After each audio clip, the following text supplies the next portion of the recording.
Hi, Brent. Hey, So we're gonna do this, right? this is a bad idea. Yeah, I think this is either the best idea that I ever had or the worst idea that I It's ever had. So, for those that don't know, my name is Esther, aka Shaking in My Boots. I have young onset Parkinson's disease. I was diagnosed in 2023 at the age of 38. I'm a mom and a wife and all those good things. I no longer work outside the home, but I do a lot of volunteer work and advocacy and social media stuff, just sharing my journey with Parkinson's. And one day when I was scrolling TikTok, which I still occasionally do, not as much as I used to, I ran across Brent's content. And it was from the perspective of a care partner. And when I think the first post I saw, you do a lot of stuff from your car, Mhm. was you just talking about care partner burnout. And it was like somebody hit me in the stomach with a 2x4. And I remember thinking, why did that impact me so strongly to sort of see things from the other side? And so that's how I kind of sort of met you, but we don't really know each other because everybody's going to get to know us together in real time, which is the purpose of this podcast, a conversation between someone with Parkinson's. And if you want to introduce yourself, Brent, and your Yeah. background. So I'm Brent, and my wife has Parkinson's. You met her before we went live. Trudy, she's had it 18 years, so she's 53 now. She was diagnosed right after our son Christian was born, and he's about to turn 19. And so I've been silent about the caregiver or care partner experience for a long time, but I've been falling apart and burning out. And I've gone to different local Parkinson's caregiver support groups, and um, I didn't like them. So I actually posted a video this morning on it. Like somebody asked me, like, why did you start posting all of a sudden? Like I've only been doing this 6 months, and it was Montel Williams. So if you know who Montel Williams is, he has a TV show, Military Makeover with Montel Williams, and somebody caught our story and knew that my house was falling apart and all that. We were going through some things, and they kind of bullied me into being on that show, which we were. And during my interview with him on the television series, it's only a few minutes on the couch, we were together for hours and had a great conversation. And he was the first person to say, dude, you have a voice, you're well spoken, you do well on camera. People should hear your story because there's a side of these disease processes that people don't talk about. And I said, "Cool." I didn't do shit with it. Sorry, I cussed too much. I'll try not to. Um, and then fast forward, I started seeing therapists because my caregiver burnout was really, really getting bad, like bad. And therapy worked, life coach worked, other modalities worked, and every person that I was seeing professionally said, you really should speak your truth because I was being raw and honest with my feelings with these life coaches and caregivers, and they're like, a lot of our patients aren't as honest and open as you are. And so this life coach that I see now, Nicole, she's like, you really should like speak your truth. And then my son talked me into TikTok. He's like, I said, okay, if I'm going to do this, what's the way to do it? And my son's like, Dad, TikTok, that's the way to do it. And so I started posting as held light on TikTok, and we can go into why I use the term held light if you want. Yeah, I Um, was actually just thinking about that when I was driving home okay, to hop on this. So why don't you touch on that? yeah. So held light was a vision that I had. I've gone through, I'll say, a spiritual journey on multiple times, and on one of my journeys, I had this vision, and I wish I had the video editing skills because I have this memory in my head of how it looks, and I just can't recreate it because I don't have the skill set. So if anybody hears this that knows how to do that, I'd love to do it together. I was in the dark and I was terrified. I was really, really cold and scared in this really dark wilderness. I knew I was in the woods, but I couldn't make out where because it was so dark and the wood line was so thick. And all I remember in this fear that I was living in, and isolation that I was living in, and this loneliness that I'm already starting to cry. I All I saw was this little light at my feet, and I knew that the little light was trying to show me something. I didn't know what it was. I was too terrified, but I knew that the little light was trying to show me something. And then it started to move. And so I just told myself, follow the light. And I just kept following this little bitty light.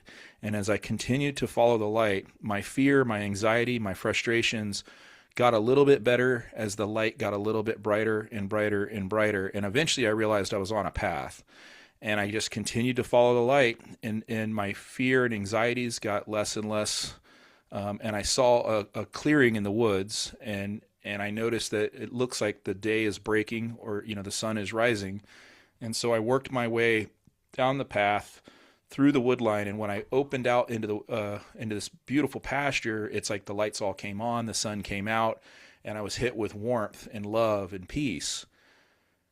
And I remember looking behind me and seeing the dark woods were never dark. There was never any darkness.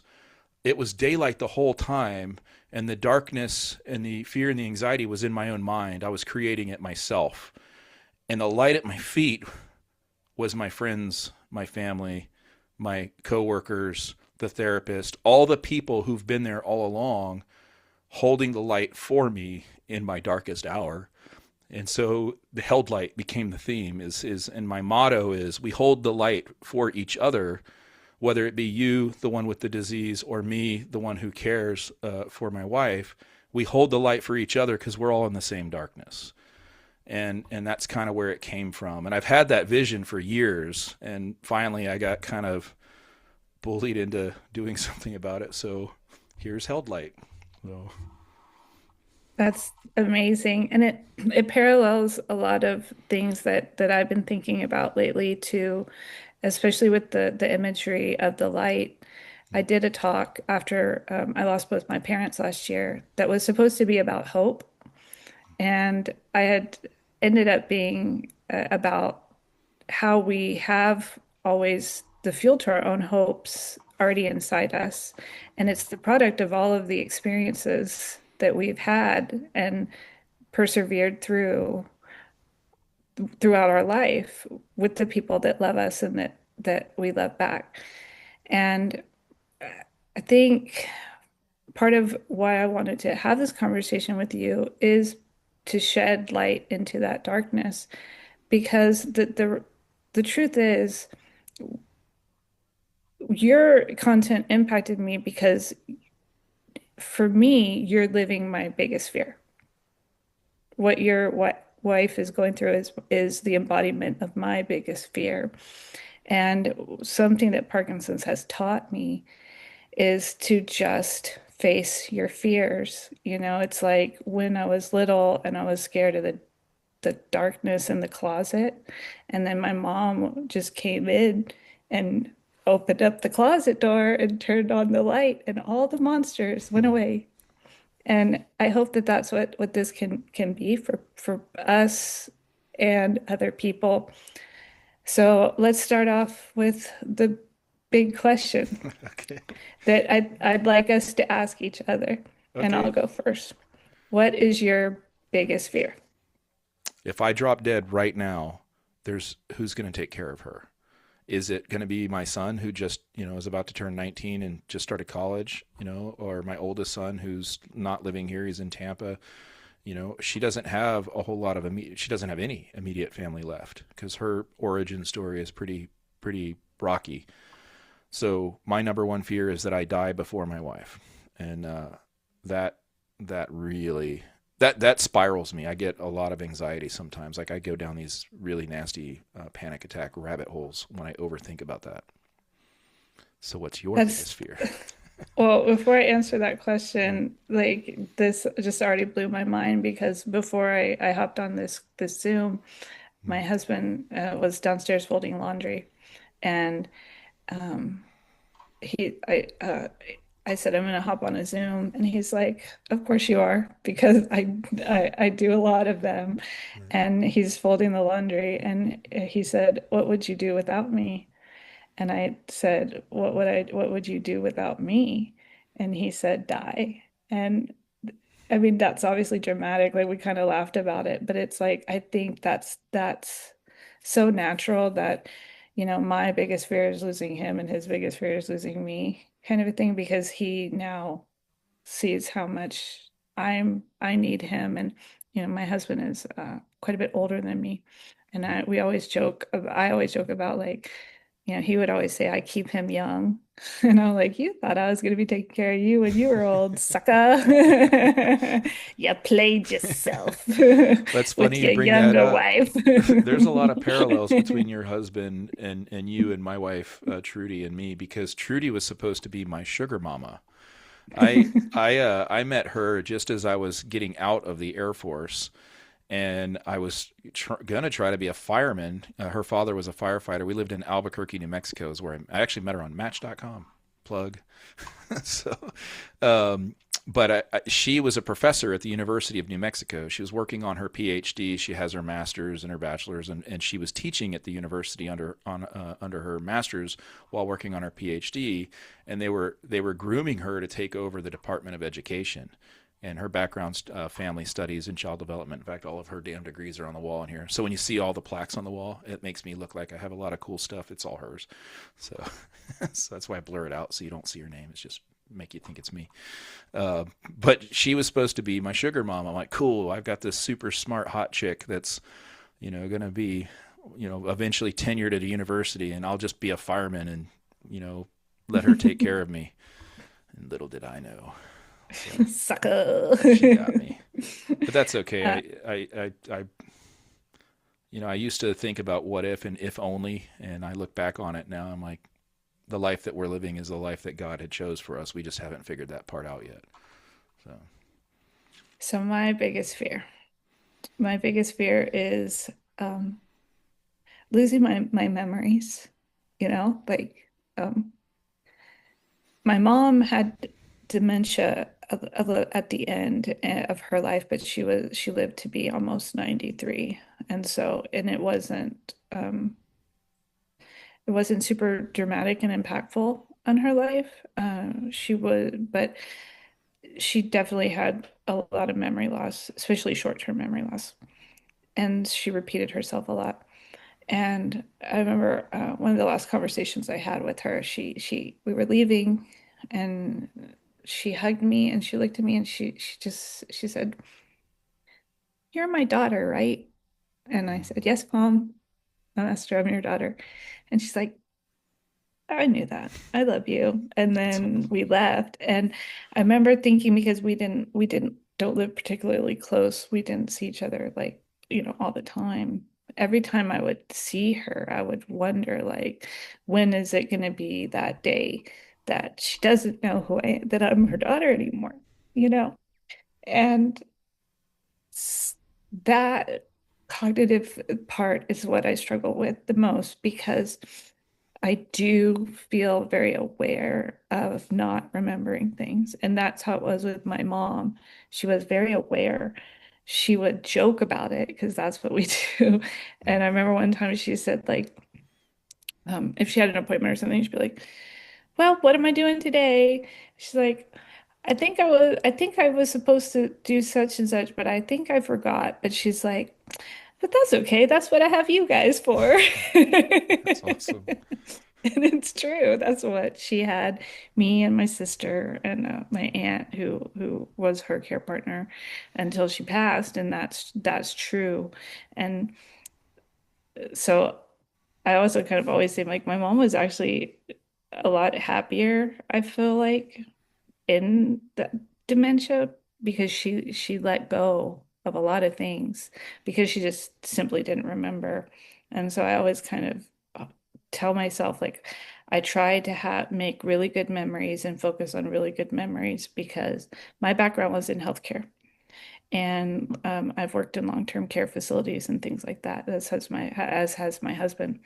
And so we've seen, people that get stuck in what I call the bad place, you know, Yeah. the angry, paranoid, where they fight the nurses and they fight everyone. And I don't want to get stuck in the bad place. I want to get stuck like my mom did, like in The Good Place, where she was just carefree and like Dory, the fish, like that's Just keep like swimming. just That's a, keep swimming, you know? I when I think about, because Trudy has early dementia as well. It's not. There's some meds that she's on right now that the Christian says, Dad, it keeps the cuckoo in the clock. The Seroquel specifically seems to be very helpful with some of that. But I don't know if you remember, there's a TV show or a movie called Waiting with Ryan Reynolds when he was really young. And there's a it's a it's a funny movie. Years ago when I first saw it, or when Trudy and I saw it together, there's a scene where Ryan Reynolds is serving this guy at this restaurant, and he has dementia, and they have this really kind of neat conversation back and forth. But the guy says, it's great because I get to meet new people every day, and I'm like, oh, that's kind of a cool way to look at it. So, Yeah, it's like Groundhog's Day. yeah, but in a good way. So Yeah. yeah, the I understand that because I am a paramedic as well. I don't talk a whole lot. In fact, on my held light, I don't speak to what I really do for a living because I don't want that to distract from what I'm trying to do with held light. But I've been a paramedic since 1995, and I've moonlighted across the country and the world. I worked in an ER in Korea, and I stopped moonlighting as a paramedic when we moved here to Florida. But I still do maintain my skill sets, and I've seen some pretty nasty patients, and I've been in nursing homes as a medic, and I'm just like, ugh, I yeah. So that scares me for her, but it doesn't scare me for me because I often wonder if God gave her to me because He knew I could handle it because of all of my experience as a medic. So, but yeah, my fear is I die before her because then who's going to be there to care for her? And your fear is loss of memory, which I've done something about that in our house. The whole house is flooded with pictures. So like even like right here in my nasty little office here, there's pictures everywhere in the house, all over the walls, all over the place, so that there's constantly memories being reminded. And then we have those electronic cameras where, so my oldest son is in Patagonia right now, and he's taking pictures and then uploading them to that Framo thing where, Wow. so they just Yeah. randomly pop up. So that's a, kind of a subtle way that I've tried to just, as her mind's not gone yet, but there's little subtle things there. So we just flood the house with pictures. So Yeah, I was actually thinking about that because I used to have a wall of pics when my kids were little. yeah. And then we had the living room painted and I took them all down and I never put them up. And I was thinking about that because I think you mentioned that to me before. Pictures are really important and having those things to sort of, you know, trigger and remind me of things. Yeah, And in our bedroom, there's by the bed one of my favorite photos of her with the kids when we were in Albuquerque in front of the balloons in Balloon Fiesta. Last night was a really rough night for me. My anger management is getting harder and harder, and when I get mad at the disease, I end up being mad at her. And when I start to lose it, I look at these pictures. I'm like, that's the woman I married, not that, like she is still in there, and I have to remind myself that what I'm seeing is a disease, and how I'm responding is I need, it's not her fault. It's not your fault, Esther, that you have this disease. Your husband's probably going to get to a point where he's going to get frustrated, and anger is going to become, and anger is an emotion that comes forward, and it's an easy emotion because really we're hurt, we're sad, yeah. we're lonely, and so I use those pictures on the wall to go, wait a minute, like that's the woman right there in that picture that I'm in love with, not this disease. The disease is just a part of her, and I have to remember she's there too. She's inside there. Yeah, and it's funny that you brought that up because that was a conversation, something that I mentioned to you is Mm. when it comes to my memory, when situations arise where one thing I do constantly is forget to start the dryer.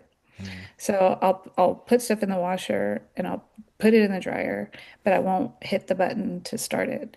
And then it sours, right? And then Yeah. I have to like wash it again and it's a whole thing, which is, I think, probably the real reason my husband does the laundry now.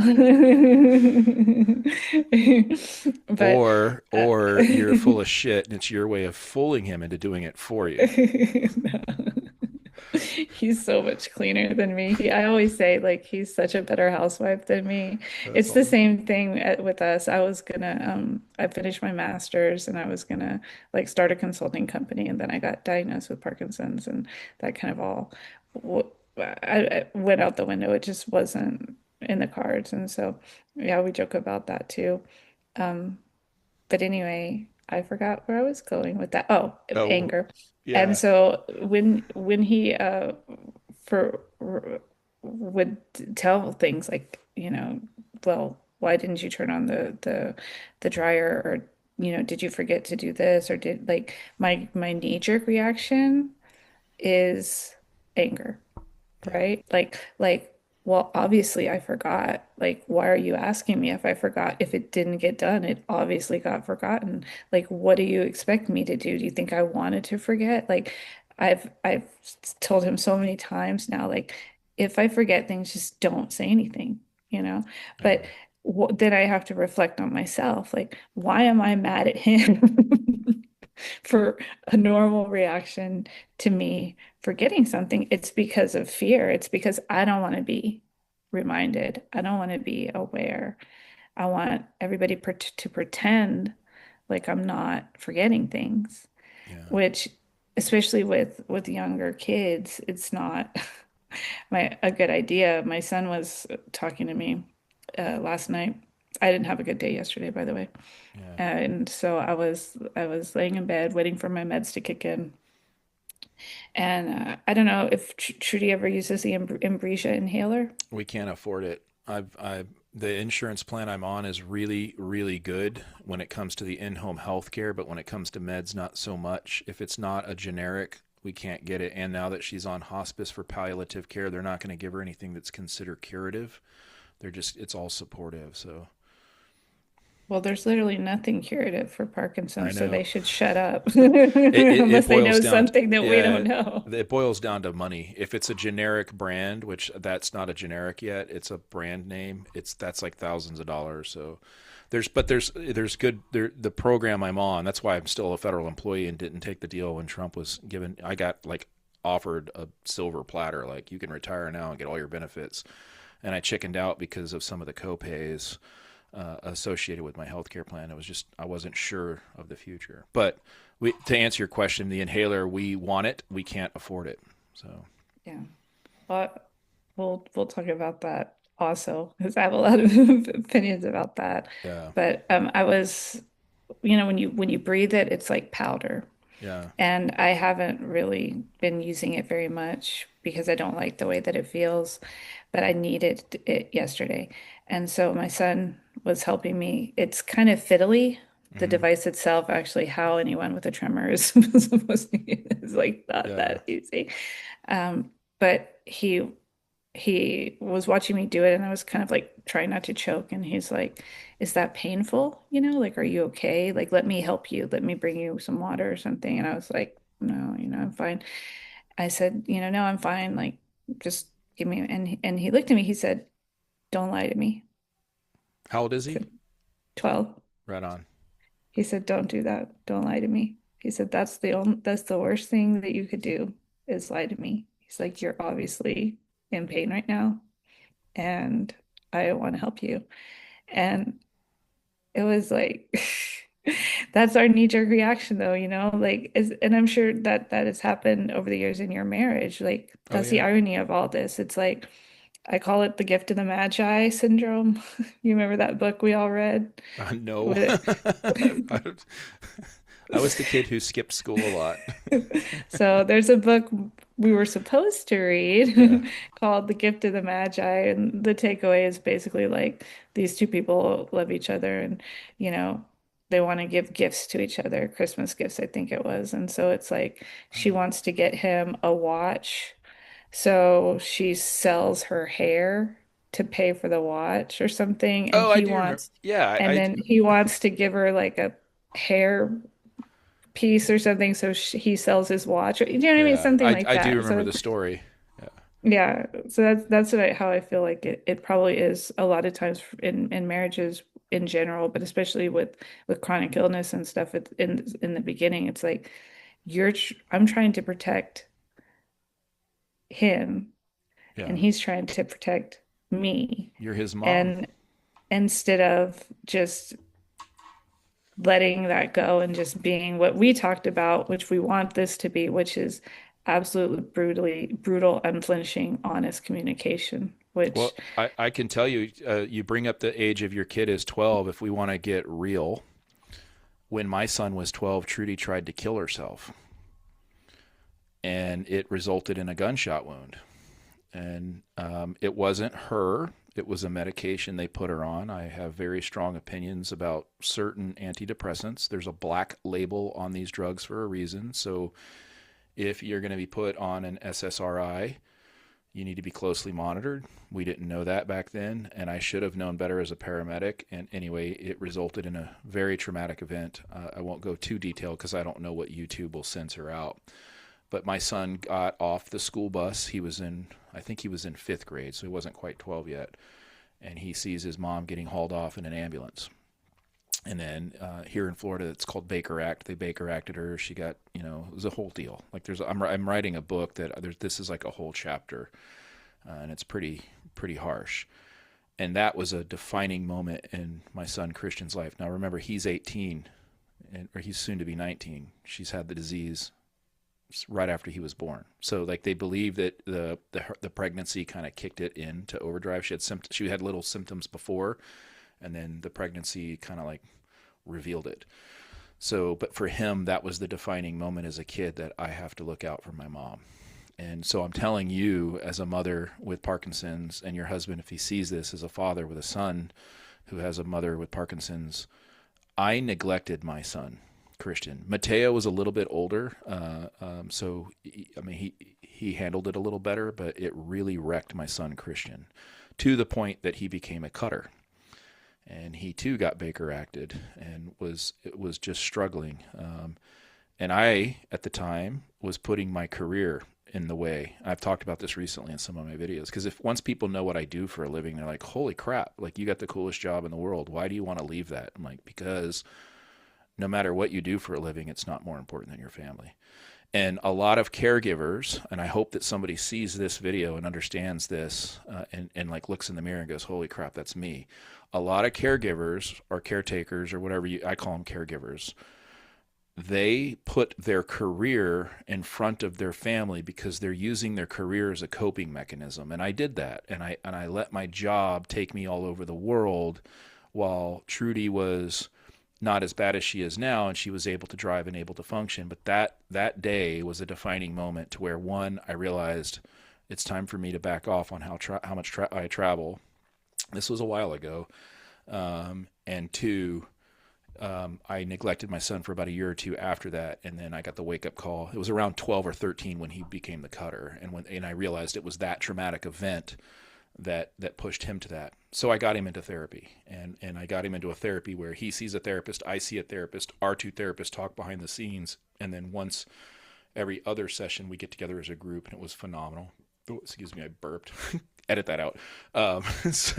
So yeah, I probably won't. yeah, okay. I'm not a great editor. It's all good. I'll do it. But yeah, so I kind of went down a rabbit hole there, and I'm telling you, if you've got a kid, a young boy who's that age, don't forget about him. That's the unspoken. So there's all these followers now. I think I'm at 11,000 on TikTok. There's so many people that are talking about their caregiving story now. I just finished Emily Willis's book, incredible book, and her story is incredible, and the way she wrote it is incredible, like very well put together. But there's another category. There's a sandwich generation I hear about. Like I take care of my mom and I have kids, but there's a whole other category of caregivers that are unrepresented. They're not represented, and it's your kid. It's my kid. It's the kids of people with young onset Parkinson's, and so they have no voice. So my son Christian did have a TikTok account back then because he was really fat and overweight. And when I got him the help that he had there is a happy ending to his story. You're so politically incorrect. I Yeah, just love sorry. that about you. Sorry.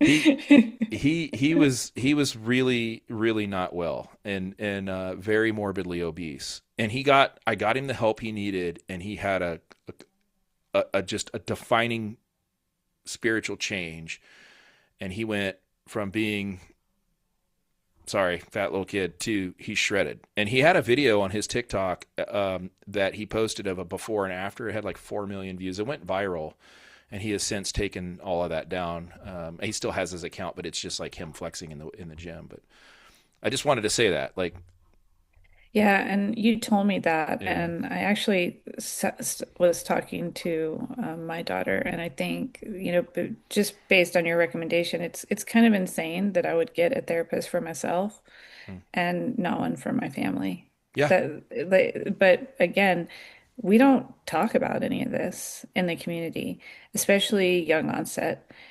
And uh, I understand how important mindset is. I mm, understand how important being grateful and positive is. Truly, truly, I do. I mean, we have to live in the moment. We have to stay in the happy place. But there is reality going on. And I see it. My son, after the struggle that I had last night, he came into my bedroom, and we usually watch TV, and then he goes back to his room and fell asleep. But last night fell asleep with me, and I don't think that was by coincidence. no, So if you're in tune with your children at all, you see that they're seeing your pain, and that is not a place that any of us want our kids to be about anything, especially when you're the source of it. And I think that's why I was one of I told a story really early on TikTok about the first support group meeting that I went to. So in my local town, like so many, there's a Parkinson support group, mm, and I was still working, and my kids were in elementary school, and my husband had to go to the airport. So I was gonna like drop him off and then drop them off and then go to the support group. But I was running late, and I ended up coming back and just the support group was like on the way home. So I just brought my kids. So we walk into this room in this church, and it's all elderly people. And that support group meeting was a unique one because they had care partners and people with Parkinson's in separate rooms, receiving different sort of support, and then coming back together at the end. So when the part that we walked into, and just imagine me, okay, this was like 2 years ago. It's summer. I have on this like bright sundress, like platform heel sandals. I'm like, hey. mm. And they're like, oh, like, do you guys have Parkinson's? They're like, yeah. I'm like, me too. With my two kids in tow. And we sit down, and guess what they start talking about? The Death. death, yeah. We had the same experience in Albuquerque when it was like a year into her disease, and we're like, holy shit, everybody in here is really super old, and they're talking about end of life and Yeah. hospice That's that. care and nursing homes, and I was like, this is fuck this. Never went back. So, but I stayed, and Yeah, and my kid, we were just sitting there, and when the people were done talking, I said, "Look, I don't know if you guys like realize this, but we're all gonna die. yeah, Everybody in this room is gonna die. Dying is the thing I'm probably least scared of in this scenario, to be honest with you." yeah. And I have had that conversation with my children because when I was diagnosed and I sat them down to tell them that, we had just lost my sister-in-law to stage 4 colon cancer, and she had a very prolonged, painful death. Mm, And they were literally, we were there, in the hospital. It was very, very hard on our family. So when I told them I had Parkinson's, the only question they asked me was, "Are you gonna die?" like it's terminal Like, illness. You're gonna. like, like, like the aunt that they had just lost. And I said, "Not of this, and not Yeah. today." People don't die from Parkinson's; they die with it. And that's that. They were like, "Oh, okay." and they went on, with their day. And so I made a TikTok about that because when that support group was over and we went back to the car, my son started crying and he was like, you said you weren't going to die of this. And I'm like, first of all, I might get hit by a bus today. Like nobody knows how this is going to play out. But I said, look, this is a teachable moment for me, you know? And we had that conversation. I made a TikTok about that. And I got so much crap about why did you bring your kids? Why did you tell them they're too young to know about this? Blah, blah, blah, blah, blah. And again, I feel like parenting, like religion and politics, it's like that's your business. I can't I'm stand not- it. Like, I don't want advice from somebody who's not in my shoes or in the one with the illness's shoes. I used to listen to all because I work with a bunch of doctors, and some of them give really good advice, and some of them it's like, okay, dude, I hear you, but no, I don't like that. That unsolicited advice unless you're in it, And I got onto a Facebook group. That's kind of why I waited so long to do Held Light. Is when I did that show with Montel, I joined a support group on Facebook for the caregivers of people with Parkinson's, and I was under my real name and not the Held Light name. And I went in there and I made some comments about intimacy, which is an issue as the disease progresses, and I got destroyed. like, like Yeah. okay, Do like not get okay, me started on Facebook groups. uh, Like before I got diagnosed with Parkinson's, they thought I had essential tremor. That yeah. was the first Facebook group I ever joined was an essential tremor They Facebook thought group. essential tremor for Trudy, metal poisoning, all Yeah. kinds, everything. If you've been through it, you know. So, If you want to be in a toxic place, mm, join a Facebook group yeah, because I was so I was like spiraling from that Facebook group to the point that honestly, when I got diagnosed with Parkinson's, I almost felt relieved that it wasn't essential tremor, which is absurd yeah, because Parkinson's is a way worse condition than essential tremor. yeah. But it was, they become these sort of like self It's an echo chamber. it's an echo chamber. I have one friend. I will give credit where credit is due. I have a friend named Jamie Bryson. He runs a group called the Parkinson's Fight Club, and he Yeah, he like, created he created that group solely with the ground rules of no whining. So much, and I mean you can talk about this too. It has to do with stress. mhm, So much of this disease and what you're going through as well. It's not like we have any special relationship with stress, yeah. but one thing I've figured out before I even knew I had Parkinson's was whatever was going on with me was absolutely triggered and made worse by stress. Oh And I yeah. find it really, really interesting that you said that Trudy had her first symptoms after the birth of a child Yep. because that is exactly what happened to me and so many of my female friends after I don't and as you know there's just not a lot of research out there that includes women and Mhm. especially young onset women And women but I going through menopause with Parkinson's. yes That's what she's dealing don't with right now. that's what I'm doing right now too, Yeah. myself.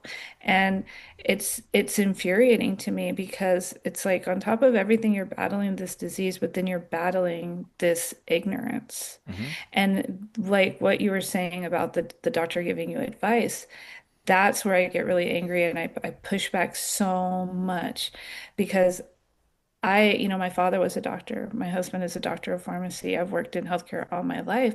And so when I got diagnosed, I thought I'm going to go to the doctor and they're going to have the answers for me. And very, very early on, I realized There's they very, don't yeah, know jack all yeah. about this disease. They're, And I'll say that to a Nobel Prize winner. You don't know how we got it. You don't know how it works. You don't know why it progresses with some and with others. You sure as heck haven't studied it in females versus males. They don't even use female mice in the research. yeah. So, once I realized that, as like frustrating as it was also very freeing to me because then you have that realization, which is like, then who does know? Who knows, really knows how this disease works? And it's the people with the disease and the people that are caring for us. Those are the experts. And I'm almost becoming like militant, where I'm like, I don't even want to hear from nobody else. Like, take your PhDs and get to step in. Like, you can be in the room, but I want, and I've said this, like, I want every doctor to have a person or a care partner next to them. Hashtag nothing about us without us. Like, do not speak for me. You have not lived this. There I are like that. plenty of us Nothing with about this us without us. disease That's a all shirt. over the world. You know, are you want an ER doc with Parkinson's to talk with you, doctor? Do you need somebody with the same degree as you? I'll find you one. Yeah. There's so many of us in every area of expertise that there's no excuse not to be.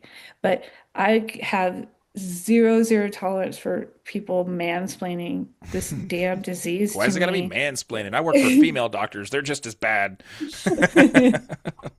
Yes, I'm like, Sorry, doc. They're probably going to like, see this podcast. I wasn't talking about you. I was talking about the other two yeah. female doctors I work for. I will say this. So my whole career I've worked around doctors, and what I do in the space industry, I'm around some of the best doctors literally in the world. And once you've seen one Parkinson's patient, you've only seen one Parkinson's patient because they're all very different. And you're right. Like in the beginning, when she got her diagnosis, we actually went to the Mayo in Tucson, or in Scottsdale, where we got the, That's crazy yeah, that we we got diagnosed at the same same place. place. And which doctor? I can't remember. It was so long ago. And because the doctor we saw in Albuquerque, I remember her. It was Dr. Dilatich. She was amazing. She's like, look, I'm so used to older patients with Parkinson's. Young onset Parkinson's is not my jam. I haven't seen enough. She goes, but you should go down to the Mayo. And we did. We paid out of pocket for it because it was out of state. And they right away they did the muscle testing, the PET scans, and she was thinking it was Parkinson's. She goes, it looks like a duck, it talks like a duck, but I'm just not sure that it is a duck. And the DNA testing wasn't really something that was coming along yet. So we went down there and they go, it's a duck. And what's crazy is then they said you should probably consider deep brain stimulation. And we did our homework and like, okay, the UC California, there's a in San Francisco area, there's this doctor out there. He's like supposed to be the best at deep brain stimulation. So we paid out of pocket and flew out there to do a consultation. And he's like, that's great, but there's a guy in Albuquerque who just left this facility and literally just moved to Albuquerque, and he's doing DBS now in Albuquerque. I forget, I think it was Fox, unless that's the guy that's here locally. But so then we went all the way back to Albuquerque to Dr. Dilatich, and we're like, okay, we went on a road show. You were right, it is Parkinson's. Thanks for sending us the Mayo. That was really expensive, but we put it on credit card. And then we ended up going to California, and they said this other guy, and she's like, yeah, I know, he just got here. And so she ended up getting the deep brain stimulator done in Albuquerque, and that made a huge difference for her. But over time, it wears its efficacy. But the point of the doctors is even Dr. Dilatich. I hope she's still around. I haven't been following her. We asked her, like, where should we be with young onset Parkinson's? She goes, not the state of New Mexico. There's not enough population there, and there's very few neurologists that are experienced with young onset. And I go, if I had Parkinson's, where would I go? She said, New York or Florida. I'm like, all right, I got connections in Florida, and she's the one that brought up Dr. Okun. I think you've talked Mm-hmm. to him before. Yeah, Somebody, yeah, I know Oaken. yeah. So she's like, this is the guy you should go see. He's the best. And so Yeah. I got the job I got. I worked my way out here, and we were seeing him for years. Pam is, I don't know if she's still there or not, but she's the one that does the DBS tweaks for Trudy, and amazing team. But the last time we saw him, I want to say it was about 3 years ago, and he's like, look, man, this is where we're at with the disease. We can't tweak the DBS much more than it already is. There's all these great meds, but unless you got the money to pay out of pocket for it, and oh, by the way, a lot of these trials, like, hey, we want to do a trial, she didn't qualify for it because she had the DBS. Had to. Yeah. So here we are in Florida. S- So how soon after how old was she when she had DBS? I think we were 3 or 4 years into it. I'd have to look at the time. We got it done really soon because her Parkinson's they called it idiopathic Parkinson's disease, Mm. and it was progressing very rapidly. So if you put her on a timeline, she'll have these super serious, like, well, declines, and then she'll flatten out for a year or two, and then she'll have a huge decline, and then she'll flatten out for a year or two. And in the beginning, she was progressing way faster than the norm. So we got it done pretty early, which was great. I mean, man, and if she didn't have the DBS right now, I don't think she'd be alive. Like, there's a very different body when it's off versus when it's turned on, and of course the dopa drugs help on top of that. But now there's a side effect to long-term use of dopa drugs, and that's dyskinesia, and that's the elephant in the room for us lately is the dyskinesia. Yeah. So So when did she didn't get dyskinesia till later? really, she's just so she'll get dyskinesia when we first started noticing it. It was she was kicking in and wearing off, and it was like this little like, ooh, what the fuck was Yeah. that? Like she would do these, Yeah. and then that's when we learned what kicking in Ah, and wearing off is. yes. And then now over the last year or so, her kicking in it's almost violent. Like it's just crazy movements, and she'll literally wiggle Yeah. off the couch. I filmed some of it a few times, but I made a video yesterday of her doing it a little bit, and I showed the couch, but I didn't Yeah. show it really bad because she doesn't want people to see her that way. Yeah. Yeah. And I'll be honest with you, I saw that post and it hurt. I mean, Uh, when I see those posts, it hurts. And I was thinking about it as I was you know, laying in bed at night, which is when I do all my thinking now, like half a yeah. gummy deep. Yeah. And I'm like, again, why is that so hard to watch? And it's because You're looking into the future. yeah, I mean, I look at that and I see, so have, I got dyskinesia right away. Mm. And what you're describing is called biphasic dyskinesia. Yeah. So you get it at peak and you get it at wearing off. And I get that, but I get it as a dystonic dyskinesia. So it's not a writhing, it's more of like a pulling. And but if I put weight on it, like my arm wants to like pull back and then my leg wants to like pull out. And Hers does that on occasion. I know logically that I can write it out. Like I know it's not going to be like that forever, but when you're in it, it feels like that. And s- for sure, dyskinesia is more and more of a like what you said, like more of a problem than the symptoms of the disease Mm. itself. But it also changes your relationship to the medication because once it starts hurting you. I always kind of describe it like an abusive relationship, you know? It's like you were so in love with it and it made your life so much easier, and you couldn't imagine it ever hurting you and And then should it now we're at the point, do we does. even take it anymore? Yeah, and then Yeah. it does and then you're like every time you put that oh every time I open a pill bottle I'm like what fun effery am I going to get this time out of this? And that is kind of another thing I think people don't understand with DBS. And again, I mean, this isn't like me trying to be negative. I've yet to meet a person, even people that have had a lot of complications with DBS that has said they wouldn't do it again. Oh, I don't think she'd be alive if she had it. If she didn't have it, I don't think she'd be alive right now. But I think that there's a misunderstanding that number one, it's like a cure-all, and number No, two, it's that you not. don't have to take the meds anymore.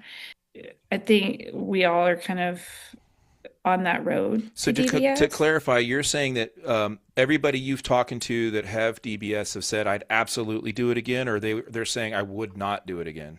They've said I have not met anybody who said they wouldn't do it again. Yeah, yeah. Even people that have not had the best ideal outcome have all pretty much universally agreed. I got to tell you, anybody that's watching this that's either just got it or looking at getting it, it took us probably 3, 4 years before we found that magic setting. And it was actually Dr. Okun's office with Pam. I mean, she was just the whisperer. There's another guy in Orlando who was really good. Unfortunately, he passed away. That was really, really good with DBS as well. And he turned her completely off. He this was miserable. He goes, I want you to come in completely off meds, no meds for 12 hours, and I want your DBS turned off. And he's like, I want to see. I forget his name. It was a Hispanic guy, and he's phenomenal. And then he got diagnosed with something and passed away. But And then he's like, okay, now he just like worked his way up. We're going to layer the DBS and play with it here. And then we're going to add the, and it was like a mad scientist. And he got her really, really dialed in. And then Pam tweaked it from there. But it took a long time to get she has two settings, an A and a B setting. And the A setting is what she's in all the time. And then she has this weird B setting. Sometimes she can't pee. Like she just cannot go pee. And so she'll sit down on the toilet and switch to the B setting, and then the B setting will allow her to pee. But then she'll tremor really bad, and then she has to go back to the A setting to be able to function again. It's really weird. I don't know how it works, but the brain is weird. So, but yes, the DBS has been incredible. And when she first got it, she was not taking the dopa drugs. But over time, it's not that the DBS stops working; it's that the disease is progressing. And so we layered in the dopamine, and then now we're, like I said, we're 18 years into her disease, well over 10 years with the DBS. She's had 3 battery replacements, if we do the math on that, and we're kind of in the later stages of this process. I will say this though about the dyskinesia with her, and this has been, last night was such a bad night, and the last few nights have been really bad. I noticed that when it starts with her, she starts to go into an anxiety attack because it's freaking her out. Well, what does that do for me? It freaks me the fuck out. Like I start not doing well when she's not. And I talked about it, I think this morning on a video. It's like this spiral. Like we just start doing this. Like I feed off of her falling apart. She feeds off of me. And we both circle the drain together. And then it's just no good for nobody. And so I got so like 3 a.m. it woke me up because she'll dream and it'll wake her up and then it'll kick in and she'll do it. And I lose it because I don't get any sleep. So it's, but it's getting better for me as her caregiver. When I see her that way, I'm learning, and this is a new thing for us. I'm learning to say just it's not her, it's the disease. Don't get mad at her. It's not her fault. It's the disease. And if I can calm myself down, it can calm her down. And I don't know if you do this with your husband or if anybody that watches this does this with their partner. If I hold her, if I grab her and hold her and like wrap my body around her and just give her a hug, sometimes I even like squeeze her hard, bear hug her, and I don't know what's going on. I'm sure there's some magic happening there, but it causes her body to just stop, and she'll take a deep breath, and we'll fall asleep together like that on the bed, and then she'll be asleep, and then I'll wake up, and I'm like, it's like having a baby that you put to sleep, and you're like trying to sneak out of the bed so you don't wake her up, so you can get to your bed. And then it'll wake her up and then it'll start all over again. And that just kind of goes on all night. And it's no fun. But eventually she falls asleep. So, Yeah, touch is so important. yeah. And I exactly remember when I figured that out. Mm. I was walking, and with my dyskinesia, it impacts my gait. And so it makes it, I can walk, but it's like I have this weird kind of kicking out with my leg. I call it horsey leg because it's like clopping out Uh-huh. there. And my daughter just walked up to me and she just like slipped her arm around my waist. It chills And it. it was like magic, it was like magic. I can do that also with music and anything that really kind of elicits strong emotions.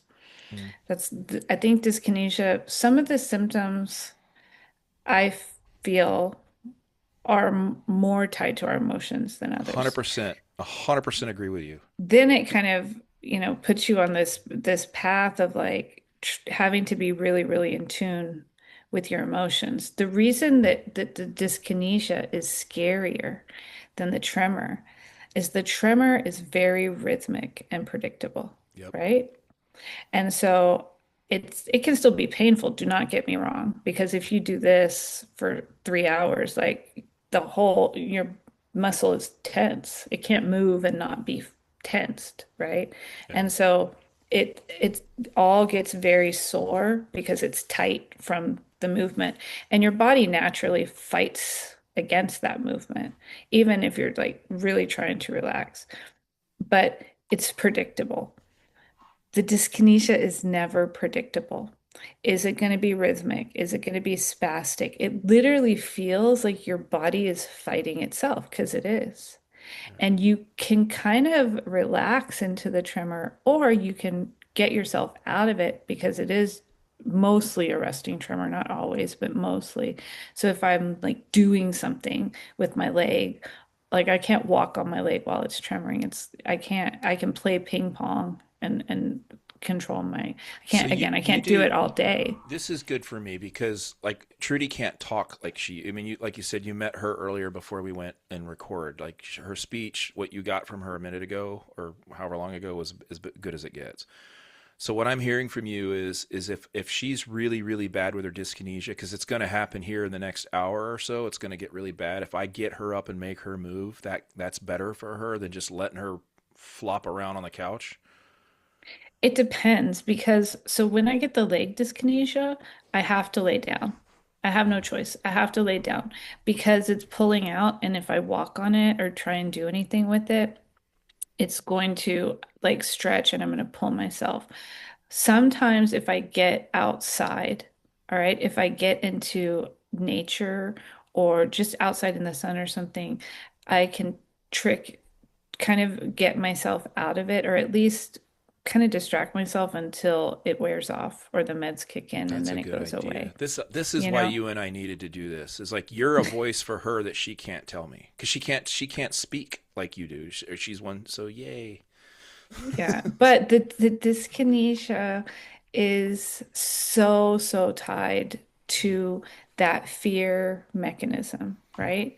Because you're it's giving you this anxiety and then it's feeding that anxiety because it's such a feeling of like not being in control of your body and you naturally panic.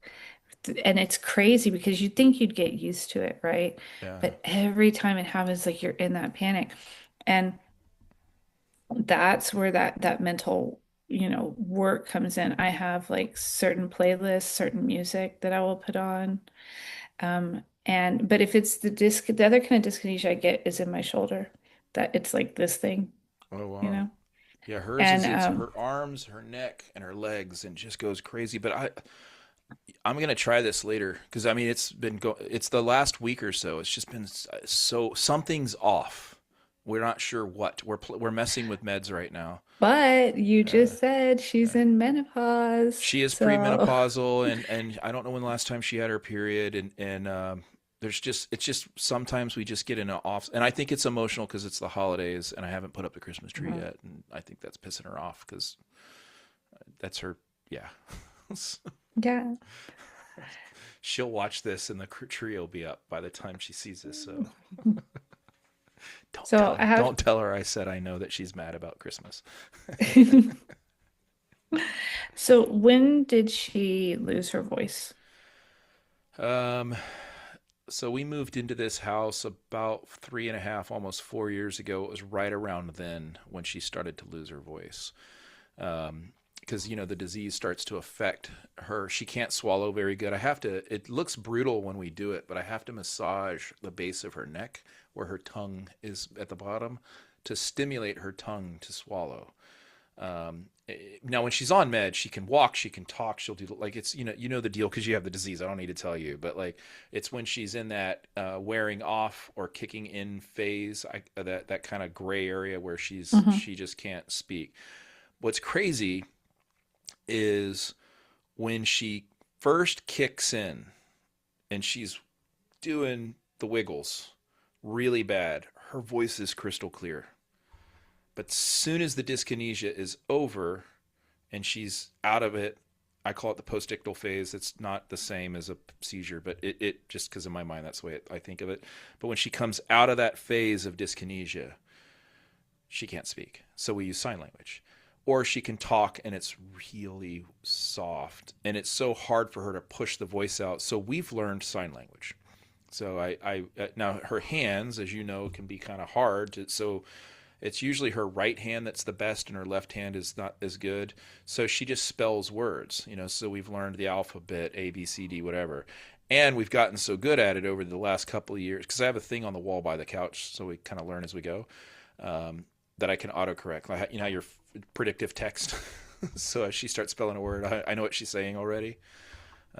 So yeah, about 3.5 years or so is when she started to really lose her voice, and we had to find alternative ways to communicate. So That's amazing that the sign language thing. I know that you kind of gave me a rather shouty text of like things that I had to do right now Yeah, because you're a very bossy person, apparently. my bad. These are the texts I get from Brent. Uh, exercise more, do your speech therapy, learn sign language, get your kids a therapist, and don't be a pussy. Like these are the texts that I That seems about right. get. Which I feel like is the Parkinson's protocol we all need that our doctors didn't give Yeah. us. Next time you do a podcast with like a big name like Okun or whoever, I don't. I mean, because it sounds like you're all over the place. And you're a big voice of Parkinson's, and I really appreciate. That's why Trudy got emotional when she saw you earlier. She follows you. She knows who you are, and Oh wow. she loves seeing women speak on her behalf because she doesn't have her voice to speak. So that's I appreciate that for that you do that. But yes, next time you do a big podcast, you should just say those things. We've been on already over our time. Oh shit. Oh yeah, I have a work meeting in 30 minutes. Yay me. But we will put a pin in it and then so stay tuned everyone for part two of whatever this is.